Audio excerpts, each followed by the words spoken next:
Sixth पे का विषय। Welcome students in another lecture of machine design. आज हम स्प्रिंग को के थोड़ा सा जो बाकी बचे हुए थ्योरी है और इसके न्यूमेरिकल देखने की कोशिश करेंगे। ये मैं आपको नोट से पढ़ा ही रहा हूँ। लास्ट वीडियो लेक्चर में भी हमने ये अपलोड किया था।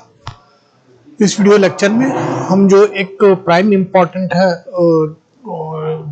न्यूमेरिकल्स में जो कंसिडरेशन है उस कंसिडरेशंस को देखने की कोशिश करेंगे और फिर उसके बाद एक न्यूमेरिकल को सॉल्व करेंगे। तो देखिए ये इसमें लिखा हुआ है मैंने नोट्स में फ्रॉम टेबल 14.3। थोड़ा बहुत मैंने ये आपको लास्ट वीडियो लेक्चर में भी एक्सप्लेन किया था, but today I want to explain it little bit more ताकि आपको बहुत अच्छे से ये समझ में आ जाए। From table number 14.3 select the ends of spring as plain ends. Table number 14.3 types of ends compression spring. ये क्या है टाइप्स ऑफ स्प्रिंग? ये देखिए, यदि स्प्रिंग पूरी तरीके से खुली हुई है तो इसे फ्री लेंथ, कंप्रेस है पूरी तरीके से बंद है तो कंप्रेस्ड लेंथ इस तरीके से कहते हैं। लेकिन जब ये कंप्रेस होती है तो भी इसके बीच में थोड़ा बहुत गैप आप पाएंगे जब हम स्प्रिंग को दबाते हैं। तो free length is given in the pitch form and it is difficult to calculate the pitch। तो फ्री लेंथ के लिए हम एक फॉर्मूला का यूज करते हैं जो हमको कहीं मिलता नहीं है एंड मैंने आपको बोला है remember this formula that is n dash plus del plus 0.15 del and pitch p is equal to free length divided by n dash minus 1। Free length हम यहाँ से निकालेंगे और पिच निकालेंगे free length divided by n dash minus 1। यहाँ n dash क्या है? Total number of coils. Total number of coils क्या है? मतलब एक्टिव कॉइल्स और जो +2 n+2 ये जो आया है ये कहाँ से आया है इसको हम समझने की कोशिश करेंगे।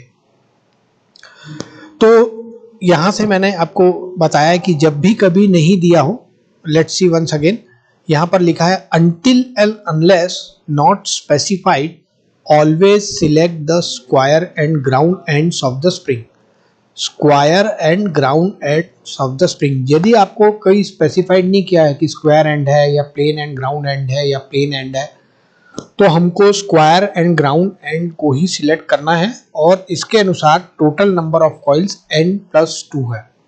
एक्टिव कॉइल्स इसमें n है, यानी कि यदि हम इसको गिने तो कोई भी नंबर है n है। सॉलिड लेंथ आप यहाँ से डायरेक्ट निकाल सकते हैं n+2 multiplied by d। d small d ये डायामीटर है आपकी कॉइल का और फ्री लेंथ np+2d। इसे हम निकालने के लिए, ये कंफ्यूजिंग है क्योंकि n और p पिच एक साथ आती है, इसलिए हमने इस फॉर्मूले के द्वारा हमको ये निकालना है because it is difficult to calculate free length with this formula np+2d। तो यहाँ n क्या है? Active number of coil. Free length के लिए हम क्या ले रहे हैं? n dash. फ्री लेंथ के लिए हम क्या ले रहे हैं? n dash. तो ये देखिए फ्री लेंथ के लिए हम ले रहे हैं n डैश प्लस d और n डैश हमने नंबर ऑफ टोटल कॉइल्स लिया है जो कि n+2 है for square and ground ends के लिए। तो हमको हमेशा n+2 लेने की कोशिश करना है या याद रखना है until and unless it is specified in the numerical itself कि हमको हमेशा स्प्रिंग का स्क्वायर एंड ग्राउंड एंड लेना है। This is square and ground and और इसमें हमें टोटल नंबर ऑफ कॉइल्स मिलती है n+2। एक्टिव कॉइल है n और हमें जो टोटल नंबर ऑफ कॉइल्स है उसको हम n डैश से स्पेसिफाइड कर रहे हैं। This is n dash is equal to total number of coils.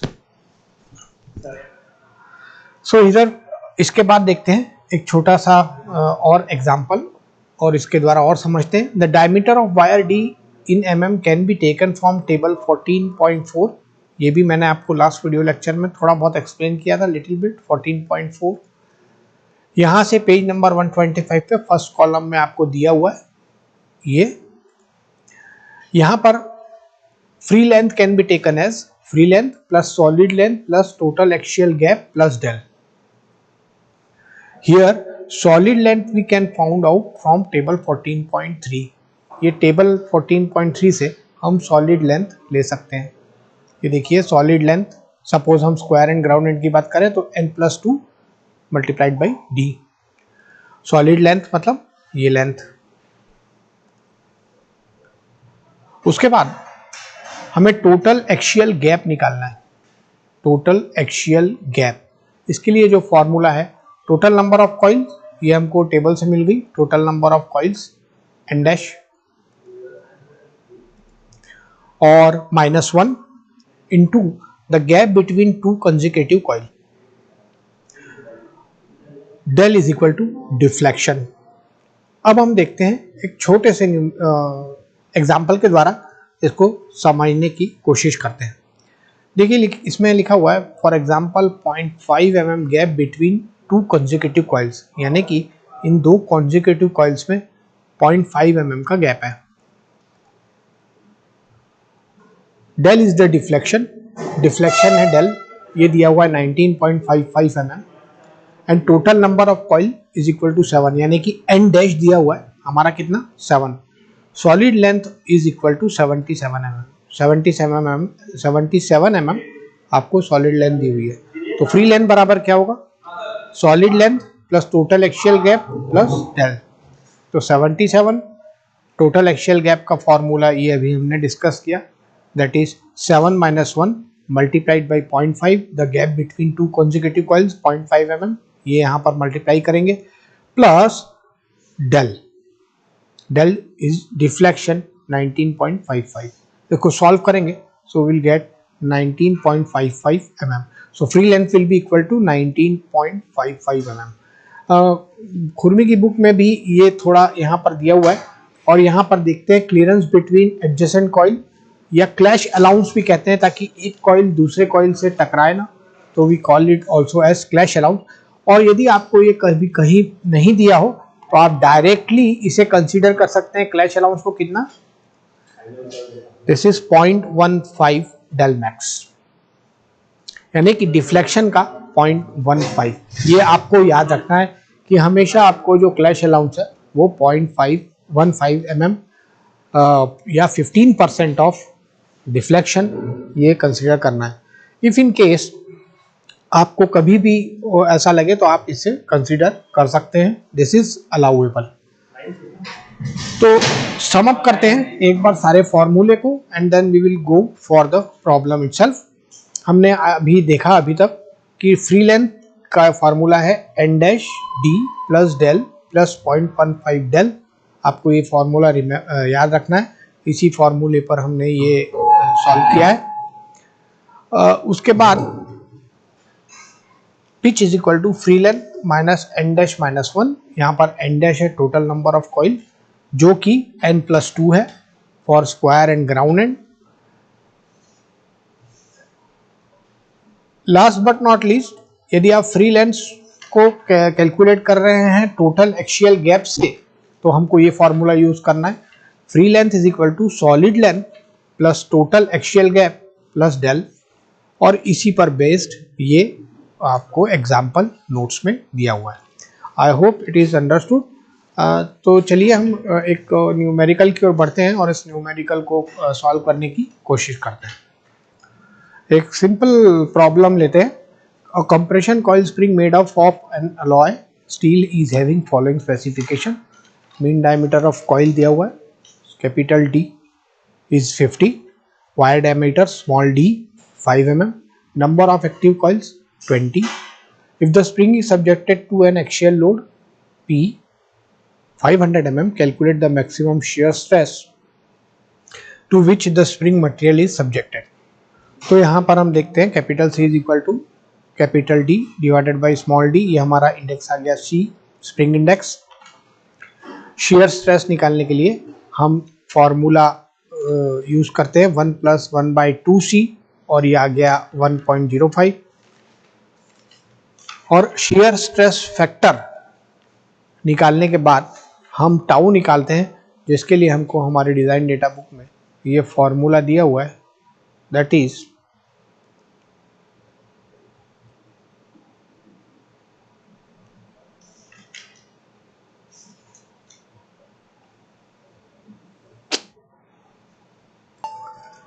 Tau is equal to 16 PR pi d cube into K. This K is Wahl factor, और Wahl factor जब हमें नहीं है तो फिर हम इसको maximum shear stress wire curvature निकालते हैं. इसमें नेग्लेक्ट किया गया तो हम सिर्फ शेयर स्ट्रेस फैक्टर निकालते हैं, दैट इज के. और के एस निकालने के लिए हमने 1 + 1/2c का फॉर्मूले का प्रयोग करते हुए टाउ का मान निकालना है. This 8WD divided by pi d cube, ये हमें डिजाइन डेटा बुक में ये दिया हुआ है. यहाँ पर ध्यान रखेंगे, यदि आप 16R that is equal to कितना हो जाएगा 8 capital D. The same formula is used here where W and here in our design data book it is given as P. और यहाँ से हमने इसको सॉल्व किया and we have arrived with this tau is equal to 534.7 megapascal. Design a helical compression spring for a maximum load of 1000 Newton for a deflection of 25 mm using the value of spring index as 5. आपको spring index यहाँ पर 5 दिया हुआ है, that is capital C. The maximum permissible shear stress for spring wire is 420 megapascal. जैसे जो अभी हमने इसके पहले वाले न्यूमेरिकल में निकाला था, उसी पद्धति से हम शेयर स्ट्रेस निकाल के हमको दिया हुआ है कि spring wire is 420 megapascal and modulus of rigidity is given as 84 kilonewton per mm². Takes Wahl factor K is equal to 4C minus 1 divided by 4C minus 4 plus 0.615 divided by C. ये wall factor हमको यहाँ पर भी दिया हुआ है, इसलिए we don't have to worry. और उसके बाद where C is spring index, तो spring index हमको दिया हुआ है कितना 5. तो लिख लेते हैं गिवन व्हाट इज गिवन. तो capital P is equal to 1000 newton, del is equal to 25 mm, capital C is equal to D divided capital D divided by small d that is 5. दोनों की वैल्यू हमको दी नहीं है, लेकिन spring index हमको दिया हुआ है.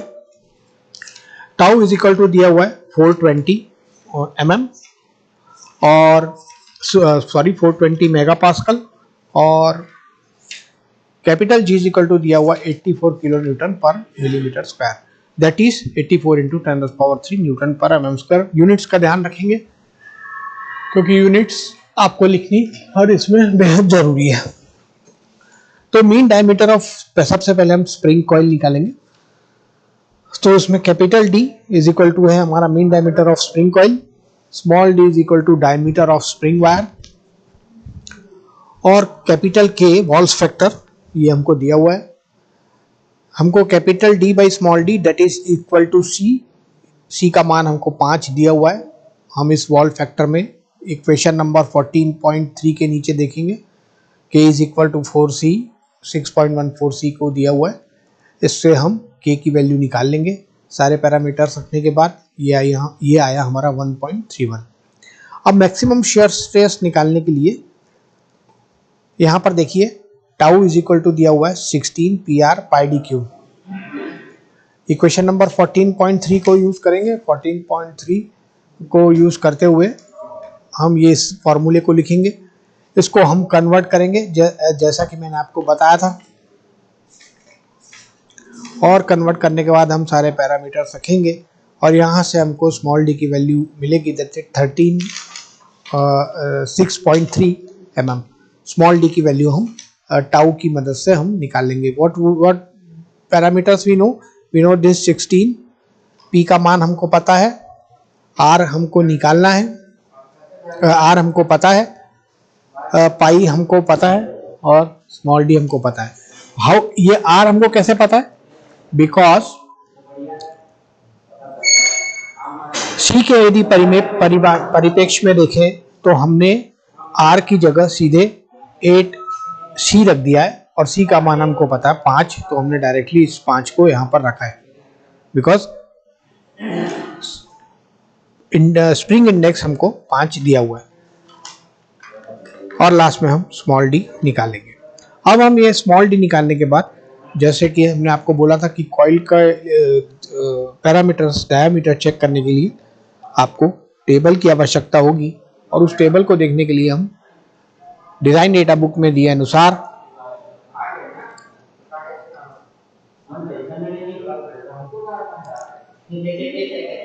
जो नियरेस्ट होगा हम उसको सिलेक्ट करेंगे।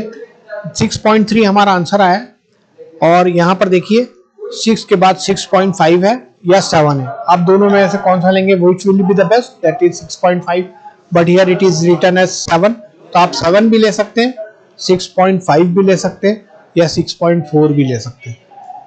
ये 6.4 हमारा जो आंसर है, ये 6.3 आया है, हमने 0.1 mm बढ़ाया, that's why this is 6.4, this is 6.5 and this is 7। So mean diameter of coil capital D अब हमको निकालना है। तो अब हम चूंकि स्मॉल डी का मान निकाल चुके हैं, तो हम क्या करेंगे, कैपिटल डी का मान रखेंगे C into D. C into D, D का मान हमने निकाल लिया 6.40। सपोज हमने 6.40 को सही किया है, तो हमारा आंसर आएगा 32 point something. So outer diameter of coil, चूंकि हम जानते हैं, यदि हम स्प्रिंग को फिर से देखें, या हमारे नोट्स में भी हमने आगे लिखा हुआ है, सो कैपिटल स्मॉल डी है, कैपिटल डी है mean diameter, outer diameter capital DO. तो हमको जो हमारा जो अभी आंसर आया उसके अनुसार यदि हम देखेंगे तो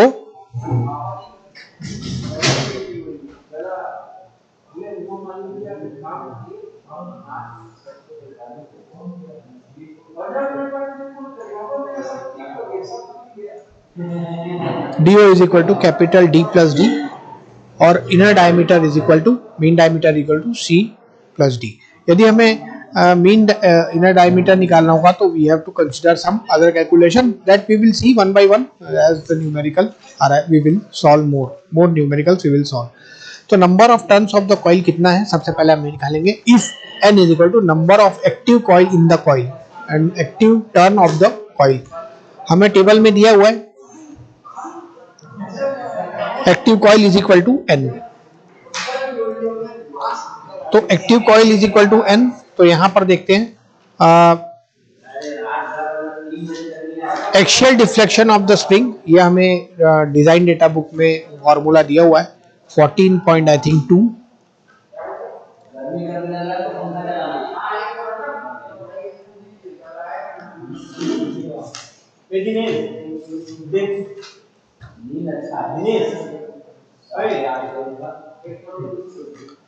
Del is equal to 14.1 64 PR cube into n is equal to number of active coils 64 capital PR cube divided by GD4। G का मान हमको पता है, स्मॉल d का मान हमको पता है, डेल का मान हमको डिफ्लेक्शन निकालना है, और साथ ही साथ हमको हमको n निकालना है, that is total number of active coil which is not given in the numerical. तो यहां से हम डेल का स्मॉल n का मान निकालेंगे। फिर से ध्यान देंगे, यहां पर हमने c के परिप्रेक्ष्य में रखा है GD4, c क्यूब डायरेक्टली कर दिया because we know spring index, हम डायरेक्टली स्मॉल d की वैल्यू भी यहां पर रख सकते हैं, यहां पर रख सकते हैं, यानी कि हम capital D is equal to 2 into C करने के बजाय, क्योंकि यदि हम यहाँ पर r क्यूब है, capital R is equal to ये रखेंगे, तो डिवाइडेड बाई 2 तो हमारा 64 का 8 हो जाएगा, but capital R is equal to चूंकि D बाई 2 होता है, और D कैपिटल D इज इक्वल टू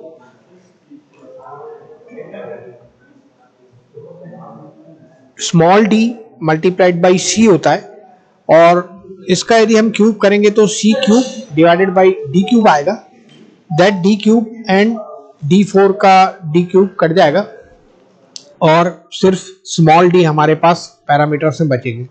तो यहां से जब हम सारे पैरामीटर्स रखेंगे, दैट इज डेल का मान विराट दैट इज 1000, c का मान 5, n हमको निकालना है 84 into 10⁻³ it is given in the numerical itself and 6.40, तो हमारा मान आएगा 1.86 n।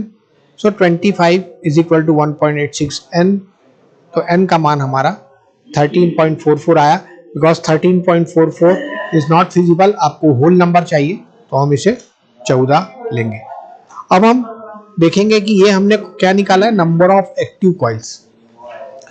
अब हम सीधे for square and ground end को total number of turn from table 14.3 को देखते हुए इसको कंसीडर करेंगे कि हम हमेशा टेबल में हम 14.4 को कंसीडर करेंगे, that is this thing, square and ground and. फिर उसके बाद जब हम टोटल नंबर ऑफ कॉइल देखेंगे, तो हम टेबल से देखते हैं total number of coil is equal to n dash is equal to n plus 2। तो n dash is equal to n plus 2। ये कहां से आया फॉर्मूला, ये टोटल नंबर ऑफ कॉइल्स यहां से आया, और यहां से हम n dash plus n plus 2 करेंगे और that will be 16, total number of coil 16। Free length of spring, free length of spring के लिए हमने पहले आपको फॉर्मूला बताया हुआ है, that is n dash plus d plus clash allowance 0.15 del plus del deflection, और इन सब को रखते हुए हम 131.2 mm निकालेंगे। लास्ट में हम पिच ऑफ द कॉइल निकालेंगे। Pitch of the coil is equal to free length divided by n dash minus 1, ये फॉर्मूला भी हमने पहले देख रखा है। And at last we will get the pitch, P is equal to 8.75 mm। Pitch आपकी whole नंबर नहीं रहेगी, पिच आपकी जो आपका आंसर आएगा वो रहेगा। Now the most important thing is, if you will consider here in design data book, यहाँ पर एक्टिव कॉइल, टोटल कॉइल और एक्टिव कॉइल तो आप इस टेबल नंबर 14.3 से आराम से निकाल सकते हैं, but when you have to derive this free length, तो ये फॉर्मूला आपको कंफ्यूजिंग होगा, क्योंकि n आपको पता है, आपने निकाला है, कैपिटल स्मॉल p यानी कि पिच ऑफ कॉइल आपको पता होनी चाहिए, देन ओनली आप फ्री लेंथ निकाल सकते हैं। और जबकि फ्री लेंथ निकालने के लिए इस फॉर्मूले के सहायता से यदि हम निकालेंगे तो हम बहुत आसानी से हमारा आंसर निकाल सकते हैं, that is n dash plus d plus 0.15 del plus deflection del. और पिच ऑफ द कॉइल निकालने के लिए इसी फ्री लेंथ को divided by n dash minus 1, सिर्फ आपको ये याद रखना है, टोटल नंबर ऑफ, यदि हम इसे लिखें तो total coil n dash minus 1 is equal to pitch.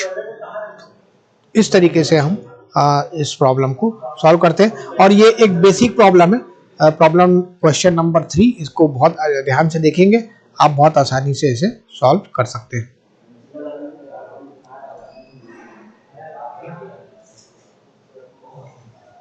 If we will see this type of problem in खुरमी also, आप खुरमी की बुक में भी डायरेक्टली इसको लिख सकते हैं। I'm sorry, this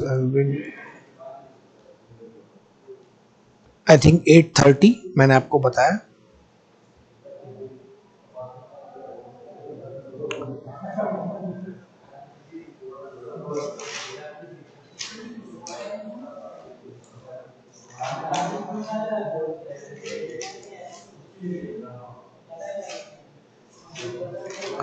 ये देखिए सारे फॉर्मूले आपको जब हम इसका इंट्रोडक्शन देख रहे थे, तब हमने ये सारे फॉर्मूले यहाँ पर दिए हैं, पेज नंबर 825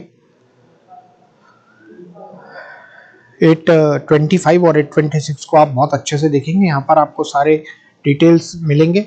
और साथ ही साथ ये जो तीनों हैं, ये ground and plain end ground end square end square and ground end, ये आपको डिजाइन डेटा बुक में सेम तरीके से मिलेंगे। ये इसको आप जरूर पढ़िए, ताकि आपको आप बहुत आसानी से आप इसे निकाल सकते हैं। फ्री लेंथ निकालने के लिए the same formula which is given in the book also, given in the design data book also, here you will see free length. यदि मैं स्क्वायर और ग्राउंड एंड की बात करूं तो free length is equal to n p plus 2d। यहाँ पर देखिए n p plus 2d square and ground end के लिए लिखा हुआ है। सो ये टेबल नंबर 23.3 और हमारे डिजाइन डेटा बुक का टेबल नंबर 14.3, ये दोनों सेम है, so there is no difference। तो हम but with help of this we can never find out the free length, ये अभी इस न्यूमेरिकल के द्वारा आपको क्लियर हो गया होगा, I hope. In the next coming video lecture, we will try to solve some another problems. So thank you for your kind attention. Thank you very much.